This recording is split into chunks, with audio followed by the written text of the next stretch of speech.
Action. Thank you everyone for coming. I appreciate it. We're going to talk about my project today. It's about Egypt's downfall, covert cyber manipulation. It was a project I have to do for my class, and it is on Egypt, the great Egypt. Egypt is very well known. Many people love it for investment opportunities. They also go there and visit. To the attractions, mainly to the pyramids. This is very well known. It's also known as the motherland of the Middle East. So it has a lot of history, a lot of culture, and a lot of love from around the world. And yet it is quite beautiful. The whole country is beautiful, has a lot of great attractions. But that beauty also has flaws hidden within. And if you know anything about the pyramids, they have a lot hidden in. So in Egypt's internal cybersecurity problems are what are hidden. And Egypt's foundation is surrounded by the government. The government is the foundation of Egypt. And that government has various political actors in Egypt that draw on cybersecurity to manipulate uncertainty in the country. What exactly does that mean? Well, cybersecurity, as we know it, provides a way for Egyptian government and opposition activists to manipulate uncertainty to their advantage. Each side uses cybersecurity politics, practices, and techniques to restrict their adversary's scope for action, seeking to make the other more predictable while retaining or increasing their own freedom of action. So the government uses cybersecurity as a forefront to conduct different things that will help in their agendas. A lot of the things that they do, whether it is restricting people's privacy, restricting what the content that they see, silencing people, mainly news reporters, journalists, anyone that says or opposes anything of the government, they want to silence them. And while it may be illegal, they still do it. So it's kind of hidden. It's not actually just known out there everywhere. Mainly in different countries, they don't really see that. When you think of Egypt, you just directly to pyramids and history, you know. But these are actually problems that are internal. So underneath the cybersecurity risk factor, there are other threats. Some of the other major factors, risk factors, are infrastructure.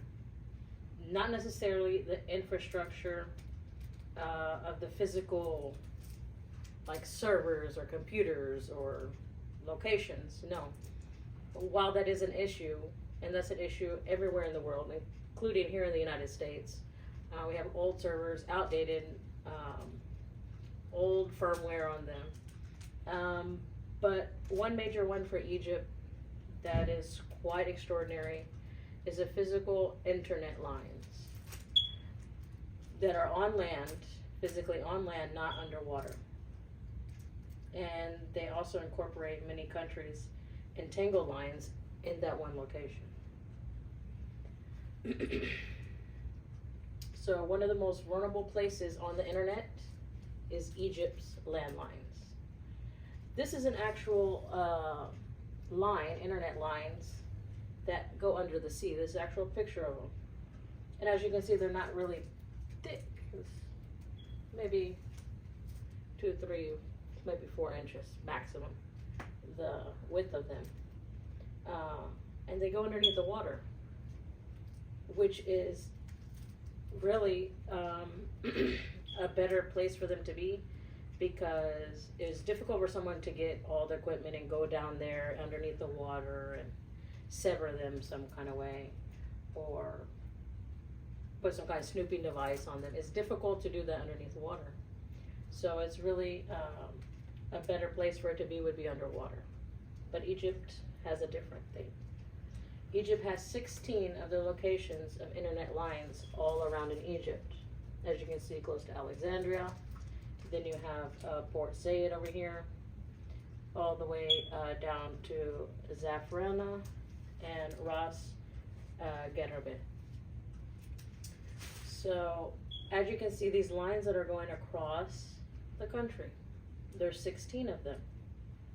This is a major vulnerability because having something on land that is that vulnerable, easy, anyone could come there, cut a line, add snooping devices on there, add filters wherever they wanted to at certain points. They could put on spyware. They could actually put in viruses, malware. They could inject it in there. So there's many, many reasons of why that is vulnerable. And another vulnerability of it is that they're in one location. You got 16 lines that goes to all these different countries in one area at one time. If one cable is disconnected, which had happened, is known as the AAE1, was severed where it was briefly passed across the land through Egypt.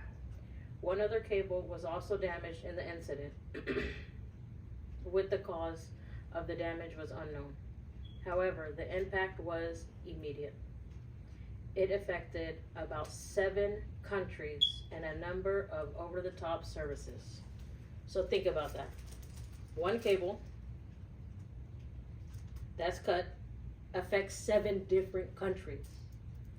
That's not even just one country or 2 countries, 7 different countries on one cable. Think about if all the cables were cut. Where would we be at? So that's what I believe is one of the major things for this country in Egypt to look about is those cables. They need to be better secured. They need better placement, better services all the way around. I'm not sure exactly how they're going to do it, and they're not sure how they're actually going to conduct it right now as well. The next problem, major risk that they have, is human rights. Egypt is not considered a free country. There are many accounts of the government suppressing the voices of people, journalists, and paper reporters. They have many violations of freedom of expression, wrongful detention, and unfair trials. People have been disappearing, torture, all that. That's, again, why are they using cybersecurity front to do what they want, to manipulate their citizens in the background? They're invading their human rights. So it doesn't surprise why everything else they wouldn't have any rights for the humans, because there's not that, that's not in their policy. Since there are high flux of immigrants, then the tendency for unlawful acts is prevalent in the country as well. So I mean, if someone is not a citizen, then you have different ways how you treat them. So that's why the country has a lot of protesters, again, due to the government's corruption. Unemployment is high. Egyptians' unemployment rate raised 7.10 in September 23. It was previously reported of 7%. That 7% is around like 30,000 people without jobs, and they're mainly younger people. So the younger people actually result to other sources of income. That's mainly criminal activity, protesting for getting into terrorist groups, because they don't have education. While the U.S. does help them with certain aspects in training and education, it still needs the government of Egypt to step in and do their due diligence. Climate change is another major problem over there. While it is a problem all around the world, I believe all the things that we talk about is a problem for pretty much everyone around the world, and climate change is one of those.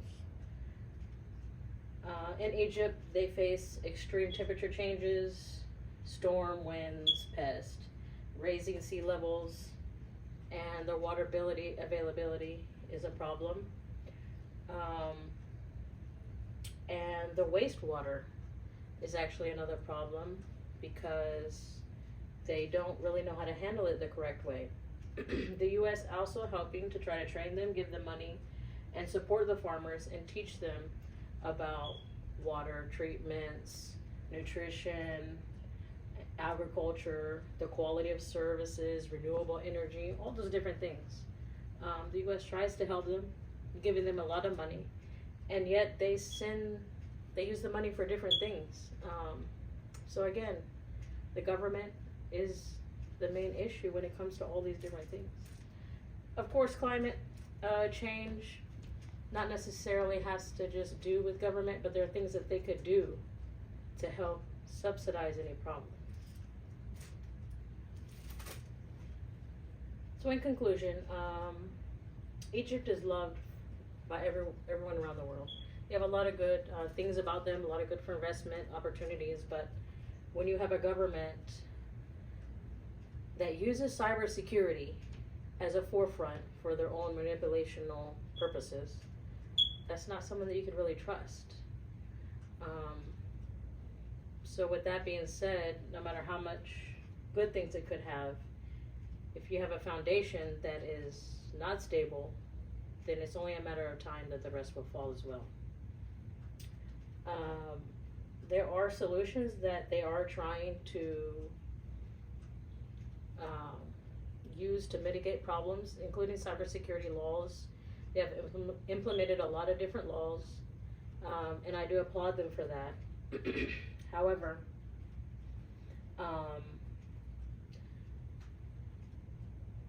however much laws that you want to put in, if the government is not willing to change their ways, their old ways and how they're doing things, and they do not believe that the citizens have a voice, and they more of a authoritarian government rather than like a democracy, then it's still not going to work. It's just going to be, at some point, it will collapse.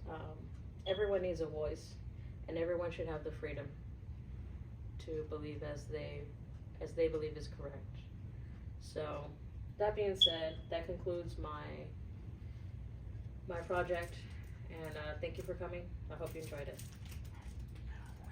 Any questions? Yes, I have one. This cable line, is it easy to cut? Could simple bolt cutters cut it? I would say yes. Yes, they could definitely cut it. Yeah. So Egypt, I've always heard was a repressive government. So does it still, cause problems for women? Yes. Because it is a country of property, then the women don't really have too much rights, and the women resort to doing other things that are not legal to gain money because they're not able to work in the workforce. But again, the U.S. is also providing jobs and things that women could do instead. All right, thank you. Thank you.